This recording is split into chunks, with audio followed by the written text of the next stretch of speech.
श्री गणेशाय नमः। श्री सरस्वती माते नमः। श्रीमद्भागवत महापुराण की जय। जय जय श्री राधे श्याम। श्रीमद्भागवत महापुराण प्रथम खंड तृतीय स्कंद नवमो अध्याय। ब्रह्मा जी द्वारा भगवान की स्तुति। ब्रह्मा जी ने कहा, प्रभु आज बहुत समय के बाद मैं आपको जान सका हूँ। अहो कैसे दुर्भाग्य की बात है कि देहधारी जीव आपके स्वरूप को नहीं जान पाते। भगवान आपके सिवा और कोई वस्तु नहीं है। जो वस्तु प्रतीत होती है वह भी स्वरूपतः सत्य नहीं है, क्योंकि माया के गुणों के सुभित होने के कारण केवल आप ही अनेकों रूपों में प्रतीत हो रहे हैं। देव आपकी चित्त शक्ति के प्रकाशित रहने के कारण अज्ञान आपसे सदा ही दूर रहता है। आपका यह रूप जिसके नाभि कमल से मैं प्रकट हुआ हूँ सैकड़ों अवतारों का मूल कारण है। इसे आपने सत्पुरुषों पर कृपा करने के लिए ही पहल प्रकट किया है। परमात्मन आपका जो आनंद मात्र भेद रहित अखंड तेजोमय स्वरूप है उसे मैं इससे भिन्न नहीं समझता। इसलिए मैंने विश्व की रचना करने वाले होने पर भी विश्वातीत आपके इस अद्वितीय रूप की ही शरण ली है। यह संपूर्ण भूत और इंद्रियों का भी अधिष्ठान है। हे विश्व कल्याणमय, मैं आपका उपासक हूँ। आपने मेरे हित के लिए ही मुझे ध्यान में अपना यह रूप दिखलाया है। जो पापात्मा विषयासक्त जीव है वे इसका अनादर करते हैं। मैं तो आपको इसी रूप में बार बार नमस्कार करता हूँ। मेरे स्वामी, जो लोग वेद रूप वायु से लाई हुई आपके चरण रूप कमल कोश की गंध को अपने कर्ण पुटों से ग्रहण करते हैं, उन अपने भक्त जनों के हृदय कमल से आप कभी दूर नहीं होते, क्योंकि वे पराभक्ति रूप डोरी से आपके पाद पदों को बांध लेते हैं। जब तक पुरुष आपके अभय प्रद चरणारविंदों का आश्रय नहीं लेता तभी तक उसे धन घर और बंधुजनों के कारण प्राप्त होने वाले भय, शोक, लालसा, दीनता और अत्यंत लोभ आदि सताते हैं। और तभी तक उसे में मेरेपन का दुराग्रह रहता है, जो दुख का एकमात्र कारण है। जो लोग सब प्रकार के अमंगलों को नष्ट करने वाले आपके श्रवण कीर्तन आदि प्रसंगों से इंद्रियों को हटाकर लेस मात्र विषय सुख के लिए दीन और मन में ही मन लालायित होकर निरंतर दुष्कर्मों में लगे रहते हैं, उन बेचारों की बुद्धि देव ने हर ली है। अच्युत उरु कर्म इस प्रजा को भूख, प्यास, वात, पित्त, कफ, सर्दी, गर्मी, हवा और वर्षा से परस्पर एक दूसरे से तथा कामाग्नि और दुस्सह क्रोध से बार बार कष्ट उठाते देखकर मेरा मन बड़ा खिन्न होता है। स्वामी, जब तक मनुष्य इंद्रिय और विषय रूप माया के प्रभाव से आपसे अपने को भिन्न देखता है तब तक उसके लिए इस संसार चक्र की निवृत्ति नहीं होती। यद्यपि यह मिथ्या है तथापि कर्मफल भोग का क्षेत्र होने के कारण उसे नाना प्रकार के दुखों में डालता रहता है। देव औरों की तो बात ही क्या, जो साक्षात मुनि है वे भी यदि आपके कथा प्रसंग से विमुख रहते हैं तो उन्हें संसार में फंसना पड़ता है। वे दिन में अनेक प्रकार के व्यापारों के कारण विकसित चित्त रहते हैं, रात्रि में निद्रा में अचेत पड़े रहते हैं। उस समय भी तरह तरह के मनोरथ के कारण क्षण क्षण में उनकी नींद टूटती रहती है तथा देववश उनकी अर्थ सिद्धि के सब उद्योग भी विफल होते रहते हैं। नाथ, आपका मार्ग केवल गुण श्रवण से ही जाना जाता है। आप निश्चय ही मनुष्य के भक्ति योग के द्वारा परिशुद्ध हुए हृदय कमल में निवास करते हैं।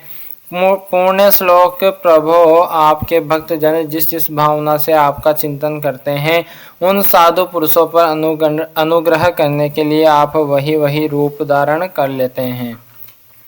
भगवान आप एक ही है तथा संपूर्ण प्राणियों के अंतःकरणों में स्थित उनके परम हितकारी अंतरात्मा है। इसलिए यदि देवता लोग भी हृदय में तरह तरह की कामनाएं रखकर भांति भांति के विपुल सामग्रियों से आपका पूजन करते हैं तो उससे आप उतने प्रसन्न नहीं होते जितने सब प्राणियों पर दया करने से होते हैं। किंतु वह सर्वभूत दया असत पुरुषों को अत्यंत दुर्लभ है। जो कर्म आपको अर्पण कर दिया जाता है उसका कभी नाश नहीं होता, वह अक्षय हो जाता है। अतः नाना प्रकार के कर्म, यज्ञ, दान, कठिन तपस्या और व्रत आदि के द्वारा आपकी प्रसन्नता प्राप्त करना ही मनुष्य का सबसे बड़ा कर्म फल है। क्योंकि आपकी प्रसन्नता होने पर ऐसा कौन फल है जो सुलभ नहीं हो जाता।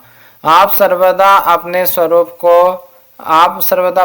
के प्रकाश से ही प्राणियों के भेद भ्रम रूप अंधकार का नाश करते रहते हैं तथा ज्ञान के अधिष्ठान साक्षात परम पुरुष है। मैं आपको नमस्कार करता हूँ।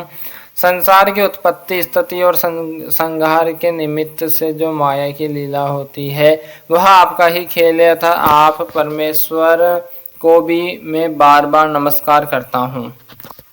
जो लोग प्राण त्याग करते समय आपके अवतार, गुण और कर्मों को सूचित करने वाले देवकी नंदन, जनार्दन, कंस, निकंदन आदि नामों का विवश होकर उच्चारण करते हैं, वे अनेकों जन्मों के पापों से तत्काल छूटकर माया आदि आवरणों से रहित ब्रह्मा पद प्राप्त करते हैं। आप नित्य अजन्मा है, मैं आपकी शरण लेता हूँ। भगवान, इस विश्व वृक्ष के रूप में आप ही विराजमान है। आप ही अपनी मूल प्रकृति को स्वीकार करके जगत की उत्पत्ति, स्थिति और प्रलय के लिए मेरे अपने और महादेव जी के रूप में 3 प्रधान शाखाओं में विभक्त हुए हैं और प्रजापति एवं मनु आदि शाखा प्रशाखाओं के रूप में फैलकर बहुत विस्तृत हो गए हैं। मैं आपको नमस्कार करता हूँ। भगवान, आपने अपनी आराधना को ही लोगों के लिए कल्याणकारी स्वधर्म बताया है, किंतु वे इस ओर से उदासीन रहकर सर्वदा विपरीत निषिद्ध कर्मों में लगे रहते हैं। ऐसी प्रमाद की अवस्था में पड़े हुए इन जीवों की जीवन आशा को जो सदा सावधान रहकर बड़ी शीघ्रता से काटता रहता है, वह बलवान काल भी आपका ही रूप है। मैं उसे नमस्कार करता हूँ। यद्यपि मैं सत्य लोक का अधिष्ठाता हूँ, जो दो पराद पर्यंत रहने वाला और समस्त लोकों का वंदनीय है, तो भी आपके इस काल रूप से डरता रहता हूँ। उससे बचने और आपको प्राप्त करने के लिए ही मैंने बहुत समय तक तपस्या की है। आप ही अधियज्ञ रूप से मेरी इस तपस्या के साक्षी है। मैं आपको नमस्कार करता हूँ। आप पूर्ण काम है, आपको किसी विषय सुख की इच्छा नहीं है, तो भी आपने अपनी बनाई हुई धर्म मर्यादा की रक्षा के लिए पशु, पक्षी, मनुष्य और देवता आदि जीव योनियों में अपनी ही इच्छा से शरीर धारण कर अनेकों लीलाएं की है। ऐसे आप पुरुषोत्तम भगवान को मेरा नमस्कार है। प्रभु, आप अविद्या, अस्मिता, राग, द्वेष और अभिनिवेश पांचों में से किसी के भी अधीन नहीं है। या तथापि इस समय जो सारे संसार को अपने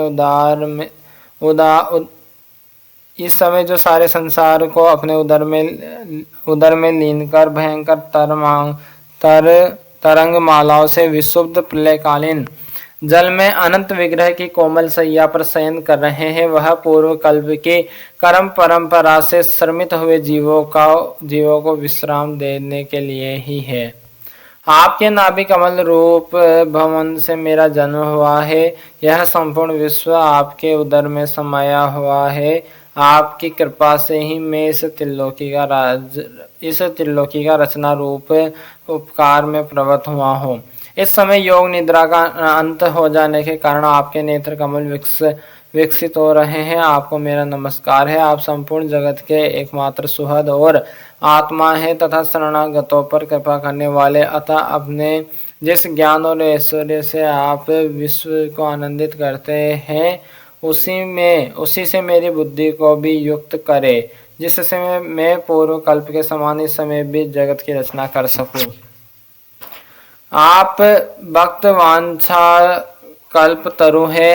अपनी शक्ति लक्ष्मी जी के सहित अनेकों गुणावतार लेकर आप जो अद्भुत कर्म करेंगे, मेरा यह जगत की रचना करने का उद्यम भी उन्हीं में से एक है। अतः इसे रचते समय आप मेरे चित्त को प्रेरित करें, शक्ति प्रदान करें, जिससे मैं सृष्टि रचना विषयक अभिमान रूप माला से दूर रह सको। प्रभु, इस प्रलयकालीन जल में शयन करते हुए आप अनंत शक्ति परम पुरुष के नाभि कमल से मेरा प्रादुर्भाव हुआ है और मैं हूँ भी आपकी ही विज्ञान शक्ति। अतः इस जगत के विचित्र रूप का विस्तार इस जगत के विचित्र रूप का विस्तार करते समय आपकी कृपा से मेरी वेद रूप वाणी का उच्चारण लुप्त न हो। आप अपार करुणामय पुराण पुरुष है। आप परम प्रेममय मुस्कान के सहित अपने नेत्र कमल खोलिए और शेष सैया से उठकर विश्व के उद्धव के लिए अपनी समुद्र वाणी से मेरा विषाद दूर कीजिए। श्री मैत्रेय जी कहते हैं, विदुर जी इस प्रकार तप, विद्या और समाधि के द्वारा अपने उत्पत्ति स्थान श्री भगवान को देखकर तथा अपने मन और वाणी की शक्ति के अनुसार उनकी स्तुति और कर ब्रह्मा जी थके से होकर मौन हो गए। श्री मधुसूदन भगवान ने देखा कि ब्रह्मा जी इस प्रलय जल राशि से बहुत घबराए हुए हैं तथा लोक रचना के विषय में कोई निश्चित विचार न होने के कारण उनका चित्त बहुत खिन्न है। तब उनके अभिप्राय को जानकर वे अपनी गंभीर वाणी से उनका खेद शांत करते हुए कहने लगे। श्री भगवान ने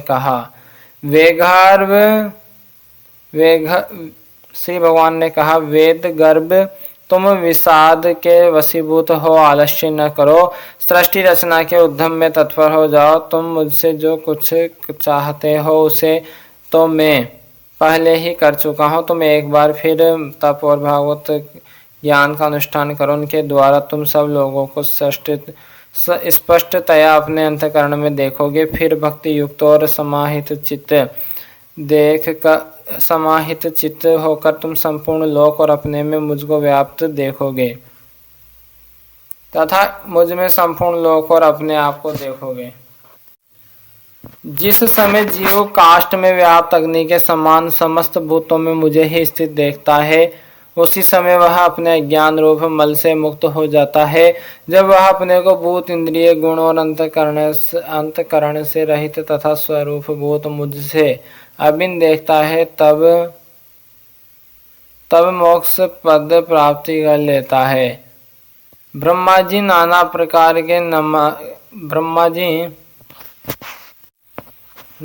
प्रकार के कर्म संस्कारों के अनुसार अनेक प्रकार की जीव सृष्टि की रचना की इच्छा होने पर भी तुम्हारा चित्त मोहित नहीं होता। यह मेरी अतिशय कृपा का ही फल है। तुम सबसे पहले मंत्र दृष्टा हो। प्रजा उत्पन्न करते समय भी तुम्हारा मन मुझ में ही लगा रहता है। इससे पापमय रजोगुण तुमको बांध नहीं पाता। तुम मुझे भूत, इंद्रिय, गुण और अंतःकरण से रहित समझते हो। इससे जान पड़ता है कि यद्यपि देहधारी जीवों को मेरा ज्ञान होना बहुत कठिन है, तथापि तुमने मुझे जान लिया है। मेरा आशय कोई है या नहीं, तुम इस संदेह से तुम कमल नाल के द्वारा जल में उसका मूल खोज रहे थे, सो मैंने तुम्हें अपना यह स्वरूप अंतःकरण में ही दिखलाया है। प्यारे ब्रह्मा जी, तुमने जो मेरी कथाओं के वैभव से युक्त मेरी स्तुति की है और तपस्या में जो तुम्हारी निष्ठा है वह भी मेरी ही कृपा का फल है।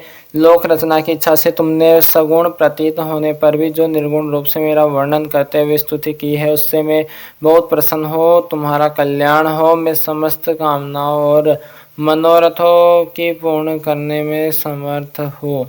जो पुरुष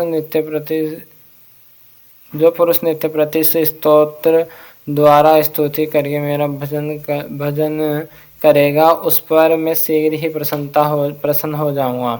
तत्ववेताओं का मत है कि पूर्त तप, यज्ञ, दान, योग और समाधि आदि साधनों से प्राप्त होने वाला जो परम कल्याणमय फल है वह मेरी प्रसन्नता ही है। विधाता में आत्माओं को भी आत्मा और स्त्री पुत्र आदि प्रियों का भी प्रिय हूँ। देहादि भी मेरे लिए ही प्रिय हैं, अतः मुझसे ही प्रेम करना चाहिए। ब्रह्मा जी त्रिलोकी की तथा जो प्रजा इस समय मुझ में लीन है, उसे तुम पूर्व कल्प के समान मुझ में उत्पन्न हुए अपने सर्ववेदमय स्वरूप से ही स्वयं ही रचो। श्री मैत्रेय जी कहते हैं, प्रकृति और पुरुष के स्वामी कमल नाभ भगवान सृष्टिकर्ता ब्रह्मा जी को इस प्रकार जगत की अभिव्यक्ति करवाकर अपने उस नारायण रूप से अदृश्य हो गए। अथ 10वां अध्याय 10 प्रकार की सृष्टि का वर्णन। विदुर जी ने कहा, मुनिवर, भगवान नारायण के अंतर्धान हो जाने पर संपूर्ण लोकों के पितामह ब्रह्मा जी ने अपने देह और मन से कितने प्रकार की सृष्टि उत्पन्न की। भगवान, इनके सिवा मैंने आपसे और जो जो बातें पूछी उन सब का भी क्रमशः वर्णन कीजिए और मेरे सभी संशयों को दूर कीजिए, क्योंकि आप सभी बहुज्ञों में श्रेष्ठ है। सूत जी कहते हैं, सौनक जी, विदुर जी के इस प्रकार पूछने पर मुनिवर मैत्रेय जी बड़े प्रसन्न हुए और अपने हृदय में स्थित उन प्रश्नों का इस प्रकार उत्तर देने लगे। श्री मैत्रेय जी ने कहा, जन्मा भगवान श्री हरि ने जैसा कहा था, ब्रह्मा जी भी उसी प्रकार चित्त को अपने आत्मा श्री नारायण में लगाकर 100 दिव्य वर्षों तक तप किया। ब्रह्मा जी ने देखा कि प्रलयकालीन प्रबल वायु के झकोरों से जिससे वे उत्पन्न हुए हैं तथा जिस पर वे बैठे हुए हैं, वह कमल तथा जल कांप रहे हैं। प्रबल तपस्या एवं हृदय में स्थित आत्मज्ञान से उनका विज्ञान बल बढ़ गया और उन्होंने जल के साथ वायु को भी पी लिया। फिर जिस पर स्वयं बैठे हुए थे, उस आकाश व्यापी कमल को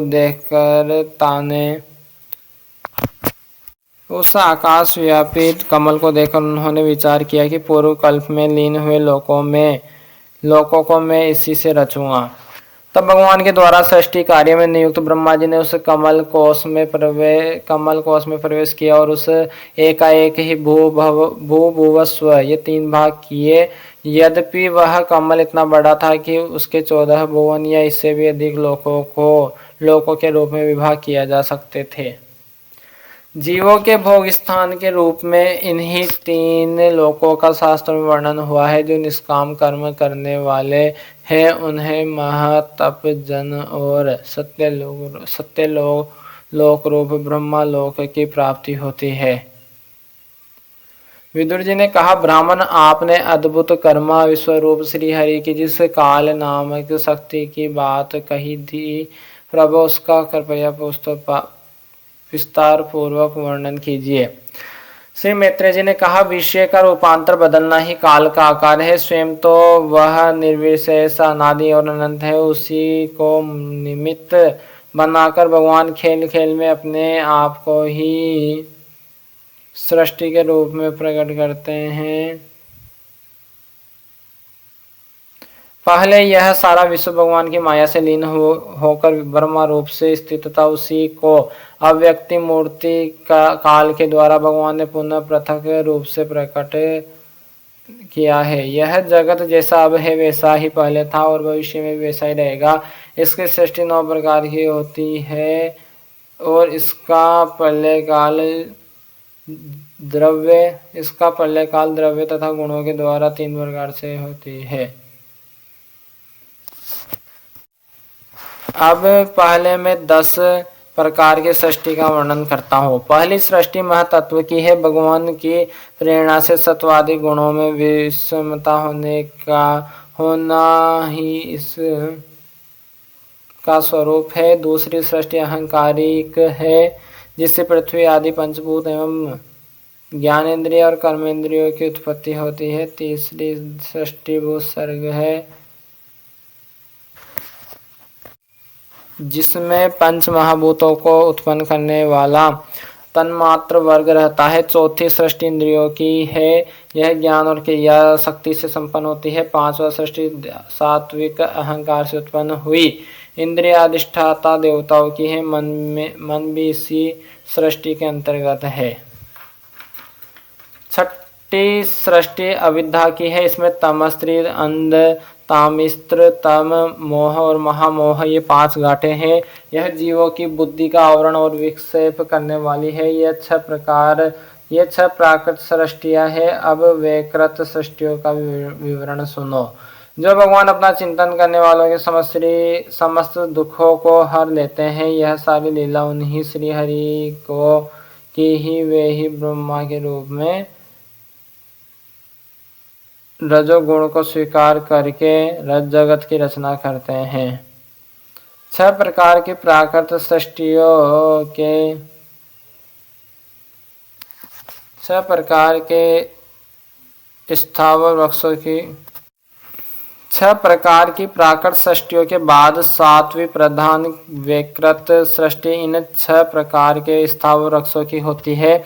वनस्पति, औषधि, लता, त्वक्सार, विरुद्ध और ध्रुव, इनका संचार नीचे जड़ से ऊपर की ओर होता है। इनमें प्राय ज्ञान शक्ति प्रकट नहीं रहती। ये भीतर ही भीतर केवल स्पर्श का अनुभव करते हैं तथा इनमें से प्रत्येक में कोई विशेष गुण रहता है। 8वीं सृष्टि त्रियग योनियों पशु पक्षियों की है। वह 28 प्रकार की मानी जाती है। इन्हें काल का ज्ञान नहीं होता। तमोगुण की अधिकता के कारण ये केवल खाना पीना, मैथुन करना, सोना आदि ही जानते हैं। इन्हें सोने मात्र से वस्तुओं का ज्ञान हो जाता है। इनके हृदय में विचार शक्ति या दूरदर्शिता नहीं होती। साधु श्रेष्ठ इन त्रियकोमो, गोप, बकरा, भैंसा, कृष्ण मृग, सुअर, नीलगाय, रूर नामक मृग, भेड़ और ऊँट, ये सब 2 खुरों वाले पशु कहलाते हैं। गधा, घोड़ा, खच्चर, गौर, मर्ग, सरफ और चमरी, ये एक खुर वाले हैं। अब 5 नख वाले पशु पक्षियों के नाम सुनो। कुत्ता, गिद्धड़, भेड़िया, बाघ, बिलाव, खरगोश, सही, सिंह,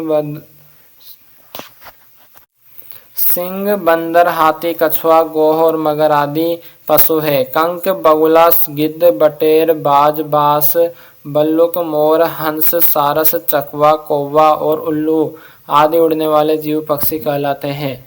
विदुर जी, 9वीं सृष्टि मनुष्य की है। यह एक ही प्रकार की है। इसके आहार का प्रवाह अपने ऊपर मुंह से नीचे की ओर होता है। मनुष्य रजोगुण प्रधान, कर्मपरायण की और दुख रूप विषयों